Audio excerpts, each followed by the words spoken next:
Sveikas YouTube. Šiandien aš kaip vėl, man patinka šios daryti serijas, nežinau kodėl, pristatinėsiu trečią seriją su statulų modu.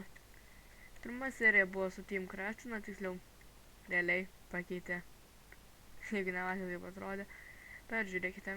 Štai yra antra serija, kai buvau pavaizduojęs savo ir savo draugus, o trečia tai yra YouTuberius, kuriuos aš jums rekomenduočiau peržiūrėti. Galiu iškart perspėti, jeigu jūs nelabai suprantate angliškai, tai geriau galite jį nežiūrėti. Galiu pasakyti Baudil Fordi, jis kūrė labai gerus žemėlapius parkūro ir panašių. Kaip jis labai mėgsta Tron, dėl to aš jam daviau TNT Minecartą ir Deglą. The Diamond Minecartas. Mano mėgstamiausias YouTuberis, galima sakyti, vienas iš populiariausių, nes jo pavadinimas Diamond Minecartas, dėl to jam daviau tas daviau.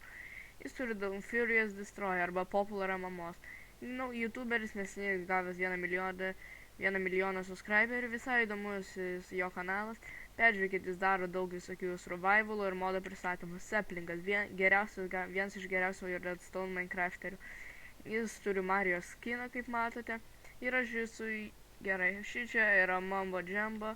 Nežinau kodėl, bet jis toksai su Redstone ir turi vien žodžių survival serijas, kurias man įdomu taip žiūrėti. Aš visų jų paliksiu kanalus apačioje.